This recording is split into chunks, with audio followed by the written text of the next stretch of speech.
अब देखो यार, अगर तुम लोग द रॉक के फैन हो तो ये वीडियो तुम्हारे लिए होने वाले गए, क्योंकि डब्ल्यूडब्ल्यूई में रॉक के रिटर्न होने की वजह से लॉकर रूम में काफी सारे रेसलर एंग्री हो चुके गए। डब्ल्यूडब्ल्यूई के रेसलमेनिया 41 के बाद एनएक्सटी के दो बड़े रेसलर मेन रोस्टर पर आने वाले गए। रेसलमेनिया 41 पर ब्रॉन बेकर किसको फेस करेंगे, इसको लेकर मेजर अपडेट आ चुकी गए। तो वहीं रिकी स्टार के डब्ल्यूडब्ल्यूई पर आने को लेकर कोडी रोड्स और सीएम पंक का रिएक्शन आ चुका है। तो गाइस चलिए बिना किसी देरी के शुरू करते हैं इस वीडियो को। और गाइस सबसे पहले बात करेंगे डब्ल्यूडब्ल्यूई के न्यूएस्ट साइनिंग रिकी स्टार की।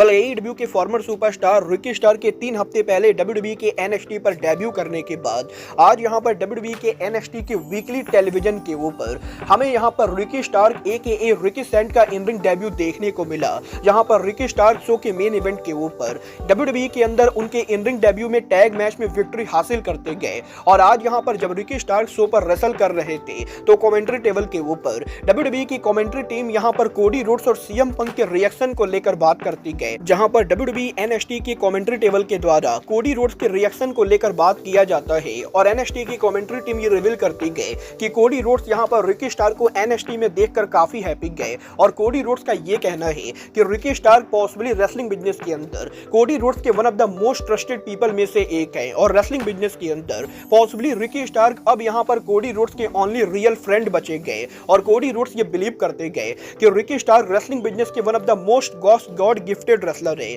और डब्ल्यूडब्ल्यूई के अंदर रिकी स्टार का फ्यूचर काफी बेटर होने वाला है। कोडी रोड्स के अलावा सीएम पंक ने भी रिकी स्टार के डब्ल्यूडब्ल्यूई डेब्यू के ऊपर रिएक्ट किया, जहां पर सीएम पंक ने सोशल मीडिया के ऊपर एनएक्सटी के पहले रिकी स्टार के साथ उनके पिक्चर को शेयर किया। और सीएम पंक यहां पर यह कहते गए कि रिकी स्टार रेसलिंग बिजनेस के one of the most talented wrestler में से एक है। और सीएम पंक ये देखने के लिए काफी एक्साइटेड है कि रिकी स्टार एनएक्सटी के अंदर आगे क्या करेंगे। और कुछ इस तरीके से पंक और कोडी दोनों के द्वारा रिकी स्टार की काफी ज्यादा तारीफ की गई है। मतलब ये तो आने वाला टाइम बताएगा कि रिकी स्टार को डब्ल्यूडब्ल्यूई के अंदर आगे कैसे बुकिंग मिलती गई और वो यहाँ पर एनएक्सटी पर वर्ल्ड चैंपियन बन पाते हैं या नहीं।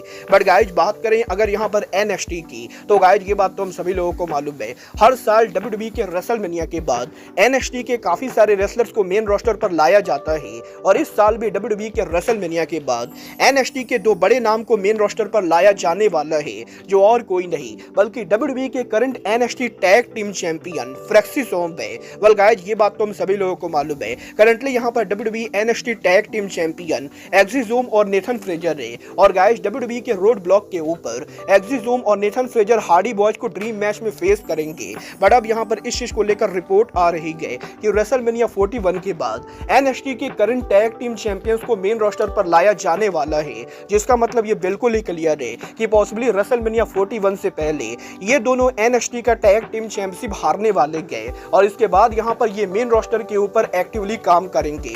और देखना दिलचस्प होने वाला है कि फ्लेक्सी सोम मेन रोस्टर के ऊपर आकर क्या कमाल करते गए। बट गाइस चलिए फिलहाल आगे बढ़ते और बात करते हैं डब्ल्यूडब्ल्यूई के इंटरकॉन्टिनेंटल चैंपियन ब्रॉन बेकर की। बात करें अगर यहां पर ब्रॉन बेकर की तो गाइज ये बात तो हम सभी लोगों को मालूम है, करंटली डब्ल्यूडब्ल्यूई के मंडे नाइट रॉ के ऊपर ब्रॉन बेकर और एजे स्टाइल की राइवलरी चल रही है। बट वहीं सेम टाइम के ऊपर इस हफ्ते के मंडे नाइट रॉ के ऊपर फिन बैलर ने भी डोमिनिक मिस्टीरियो के साथ ब्रॉन बेकर को कन्फ्रंट किया था। और यहीं डब्ल्यूडब्ल्यूई के अंदर मल्टीपल स्टोरी लाइन में ब्रॉन बेकर के इन्वॉल्व होने के बाद अब रेसल वोट ने इस चीज को कंफर्म कर दिया है कि डब्ल्यूडब्ल्यूई के रेसलमेनिया 41 के ऊपर ब्रॉन बेकर का Intercontinental title match Bron Breakker किसी एक रेसलर के खिलाफ डिफेंड न करके बल्कि मल्टीपल चैलेंजर के खिलाफ डिफेंड करेंगे। और डब्ल्यूडब्ल्यूई के करंट प्लान के हिसाब से रेसलमेनिया 41 के ऊपर हमें यहां पर इंटरकॉन्टिनेंटल चैंपियनशिप के लिए मल्टी मैन मैच देखने को मिलेगा। और रेसलमेनिया 41 के ऊपर हमें यहां पर पॉसिबली इंटरकॉन्टिनेंटल चैंपियनशिप के लिए ट्रिपल थ्रेट या फेटल 4 वे देखने को मिल सकता है,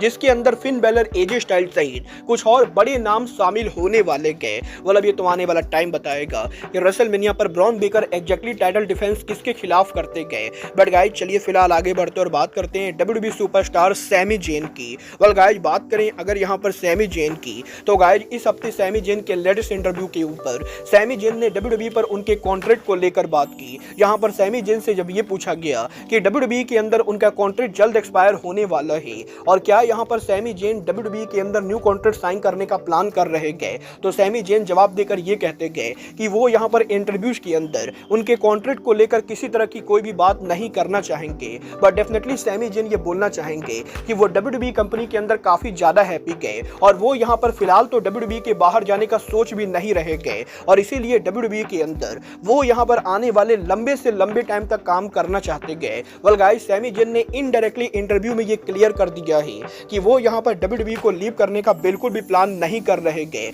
और वो यहाँ पर WWE के ऊपर ही रहना चाहते गए।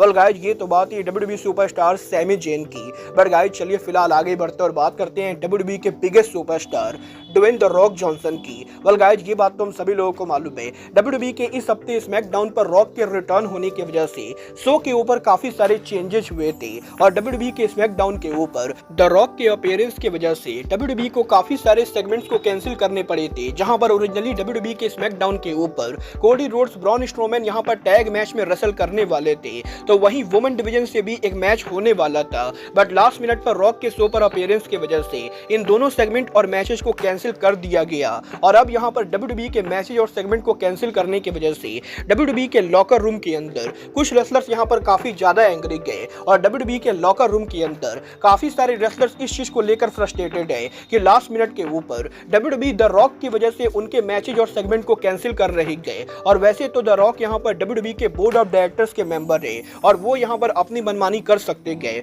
बट फिर भी यहां पर लॉकर रूम के अंदर कंपनी के अंदर कुछ लोग यहां पर रॉक के रिसेंट अपीयरेंस से काफी ज्यादा अनहैप्पी गए और कुछ लोग यहां पर इस चीज को लेकर काफी ज्यादा फ्रस्ट्रेटेड है, जो मेरे हिसाब से पूरी तरह से जस्टिफाइड है। बोल, आपको क्या लगता है, WWE का रॉक की वजह से मैचेस और सेगमेंट को कैंसिल करना WWE का सही डिसीजन है या नहीं? आप लोग मुझे कमेंट करके बताइए। बट गाइज, अब आज के इस वीडियो में बस इतना ही। मैं मिलता हूं आपसे अपने अगले वीडियो में। बट गाइज, तब तक के लिए goodbye, good night and bye.